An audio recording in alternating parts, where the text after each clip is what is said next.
Students, JP online classes में आपका स्वागत है। आज हम क्लास 12th में अलंकार जो है उनका अध्ययन करेंगे। ये अलंकार कक्षा 6 से लेकर और उच्च कक्षाओं में काम आते हैं और यह विभिन्न प्रकार की जो प्रतियोगिता होती है उनमें भी काम में लिए जाते हैं। लेकिन सबसे प्रमुख क्लास 9, 10, 11, 12 में अलंकारों को समायोजित किया जाता है। तो अलंकार का मैं सामान्य परिचय आपके समकक्ष बतला रहा हूं कि अलंकार किसे कहते हैं। अलंकार शब्द का मुख्य अर्थ आभूषण होता है। आभूषण का मतलब होता है भूषित करने या शोभा बढ़ाने वाला। यानी सामान्य हम आम जो बोलचाल की भाषा होती है उस आभूषण को हम गहना भी कहते हैं। आभूषण या गहने पहनने से हमारे शरीर की शोभा में वृद्धि होती है। अतः अलंकार या आभूषण शोभा कारक तत्व या उपादान कहलाते हैं। हम कह सकते हैं कि जिस प्रकार आभूषण धारण करने से शरीर की शोभा में वृद्धि होती है, उसी प्रकार काव्य में अलंकारों के प्रयोग करने में उसमें शोभा की वृद्धि होती है। अर्थात जो शब्द काव्य की शोभा बढ़ाते हैं उनको हम अलंकार कहते हैं।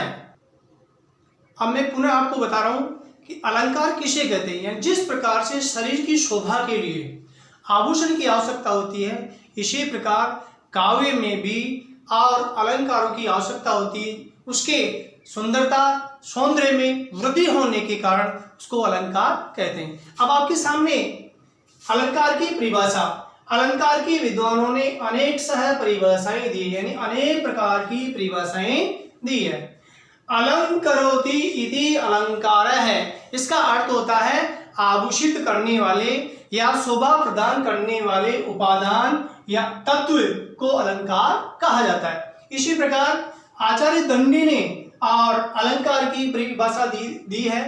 काव्य शोभाकरान धर्मालंकारान प्रचक्षते, इसका अर्थ होता है काव्य को शोभा प्रदान करने वाले तत्व ही अलंकार है। पुनः बता रहा हूं, काव्य को शोभा प्रदान करने वाले तत्व ही अलंकार है। इसी प्रकार आचार्य रुद्रट ने परिभाषा दी, अभिधान प्रकार विशेषाः एवं चालंकाराः, अर्थात इसका अर्थ यह है कि अभिधान प्रकार विशेषा एवं चालंकारा, इसका अर्थ होता है हमारी जो अभिव्यक्ति है के विशिष्ट प्रकार ही अलंकार, यानी जो हमारे कथन के द्वारा विशिष्ट प्रकार के हैं अलंकार, यानी जो हम कहते हैं उसकी विशिष्टता का जो प्रकार है, विचित्रता का जो प्रकार है वह अलंकार कहलाता है। इसके अलावा आचार्य रामचंद्र शुक्ल ने भी अलंकार की परिभाषा बताई है। उन्होंने बताया कि अलंकार है क्या, तो उन्होंने बताया वर्णन करने की अनेक प्रकार की चमत्कारपूर्ण शैलियां, यानी जो भी हम वर्णन करते हैं उस वर्णन में यदि हमारा सौंदर्यता है, चारुता है, सुंदरता है, कहने के जो ढंग है, शैलियां, उसको अलंकार बताया गया है। अब अलंकार के दो भेद होते हैं, शब्दालंकार, अर्थालंकार। इसके अलावा एक तीसरा भेद भी होता है, अव्ययालंकार। अब सबसे पहले शब्दालंकार क्या होता है इसके बारे में मैं आपको बता रहा हूं। अलंकार द्वारा काव्य में चमत्कार का प्रदर्शन शब्द अथवा अर्थ पर आधारित होता है, वहां अलंकार के भेद माने जाते हैं। अब उससे सबसे पहले शब्दालंकार आता है। शब्दालंकार के अंतर्गत जो काव्य में चमत्कार जो है, जो जहां चमत्कार कविता में जो समाया हुआ शब्द पर आधारित होता है, यानी जहां कविता में शब्द हो, वर्ण हो, वहां यदि तो वहां शब्दालंकार रहता है। अर्थात यदि प्रयुक्त शब्दों को हटाकर उनका कोई पर्यायवाची शब्द रख दिया जाए तो वहां चमत्कार समाप्त हो जाता है। मैं पुनः बतला रहा हूं कि शब्दालंकार किसे कहते हैं। शब्दालंकार का मतलब होता है जहां कविता में, जहां पद्य में शब्द के आधार पर और कविता की सौंदर्यता बढ़ती है, सुंदरता बढ़ती है, उसको शब्दालंकार कहा जाता है। यदि शब्दालंकार के अंतर्गत उस शब्द की जगह उसका पर्यायवाची शब्द लगा दिया जाता है तो उस कविता का या उस पद्यांश का चमत्कार या जो सौंदर्य है वह नष्ट हो जाता है। अब मैं आपके सामने बतला रहा हूं शब्दालंकार के उदाहरण। भगवान भक्तों की भयंकर भूरी भीति भगाइए। अब यहाँ भय भय भय भय भय भय यानी शब्द आए भगवान भक्तों की भयंकर भूरी भीति भगाइए, ये शब्द है। इन शब्दों के अंतर्गत और वर्णों की आवर्ती हुई है। इसके कारण से यहाँ भय भय वर्ण की आवर्ती होने के कारण से यहाँ और यहाँ इस शब्दों की आवर्ती होने के कारण से और भय वर्ण का बार बार प्रयोग करने से और इसे जो वाक्यांश है और इसमें चारों तरफ सुंदरता दिखाई गई है। सुंदरता जिसे कहते हैं, सौंदर्यता जहां शब्दों की बढ़ाई गई वहां भय वर्ण के आधार पर बढ़ाई गई, यानी भय वर्ण की आवर्ती हुई है।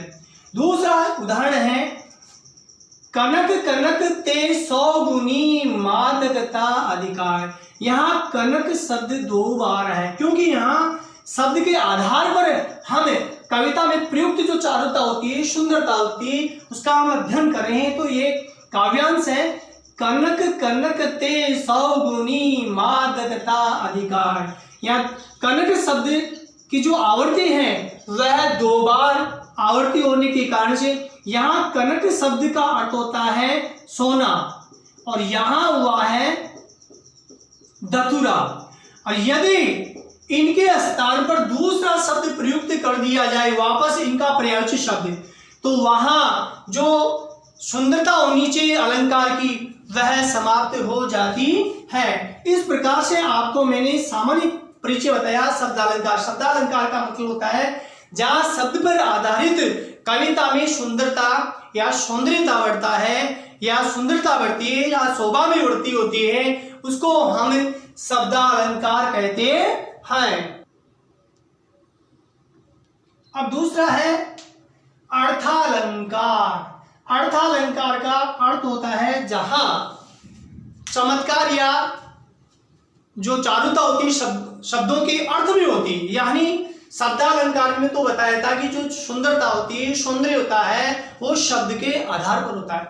लेकिन अर्थालंकार के अंतर्गत जो सुंदरता होती है, वो जो सौंदर्य होता है वह शब्द के अर्थ में होता है और एक शब्द के स्थान पर उसका यदि दूसरा पर्यायवाची शब्द भी रख दिया जाता है तो उसका चमत्कार नष्ट नहीं होता है। जैसे आपके सामने बताया गया है कि मुख मयंक सम मंजू मनोहर, एक वाक्यांश जो दिया रखा है कि यहाँ मुख को चंद्रमा के समान सुंदर बताया गया है। यहाँ मुख को चंद्रमा के समान सुंदर बताया गया है, तो यह अर्थालंकार है। कहने का मतलब यह होता है कि जहां पंक्तियों में शब्द के अर्थ में चारुता, सुंदरता या सौंदर्य होता है उसको अर्थालंकार कहा जाता है। और आपके सामने ये एक वाक्यांश है, वाक्य की जो पंक्ति है पद्यांश की, मुख मयंक सम मंजू मनोहर, यहाँ मुख को चंद्रमा के समान सुंदर बताया गया है। यदि मैंने ये भी बताया गया कि यदि अर्थालंकार के अंतर्गत शब्द के उस शब्द के स्थान पर यदि उसका पर्यायवाची शब्द रख में दिया जाता है तो उसे वहां उसकी जो सुंदरता होती है, सौंदर्य जो होता है वह नष्ट नहीं होगा। यदि मयन के स्थान पर हम मयन का जो पर्यायवाची शब्द होता है चंद्रमा रख देंगे तो उसी काव्यांश की या उस अलंकार का की जो सुंदरता होती है, सौंदर्य होता है, चमत्कार होता है, वह बिल्कुल भी नष्ट नहीं हो सकता है। अभी जो मैंने आपको सामान्य परिचय दिया कि अलंकार किसे कहते हैं, यानी काव्य जहां शरीर की शोभा, यानी शरीर की शोभा जहां आभूषण से होती है, उसी प्रकार काव्य में शब्दों और अर्थों के आधार पर और उसकी सुंदरता बढ़ती है। यानी जहां अलंकारों की, जहां काव्य में अलंकार के जो तत्व होते हैं वहां शोभा में वृद्धि होती है, उसको अलंकार कहते हैं। उसी प्रकार मैंने अनेक जो आचार्य रुद्रट है, दंडी है, और आचार्य रामचंद्र शुक्ल के आधार पर मैंने और आपको परिभाषाएं बताई। इसके दो प्रकार बताए, शब्दालंकार, अर्थालंकार। शब्दालंकार का अर्थ होता है जहां काव्य में सुंदरता शब्दों के आधार पर होती है, उसकी सुंदरता जो है शब्द के आधार पर होती है। वो मैंने आपको उदाहरण देकर बताया कि भगवान भक्तों की भूरी भीति बघाई, वो उदाहरण देकर बताया। इसी प्रकार मैंने कनक कनक ते सौ गुनी मादकता अधिकाय, यहाँ कनक कनक शब्द जो है बार बार आया, उसका अर्थ अलग हो गया, तो ये शब्द पे आधारित है। कनक कनक ते सौ गुनी मादकता अधिकाय, यहाँ यमक अलंकार है। इसी प्रकार मैंने आपको बतलाया अर्थालंकार। अर्थालंकार जहां चमत्कार या चारुता शब्दों के अर्थ में निहित होती है, समाई होती है, उसको हमें और अर्थालंकार कहते हैं। उन्हें मैं बतला रहा हूं।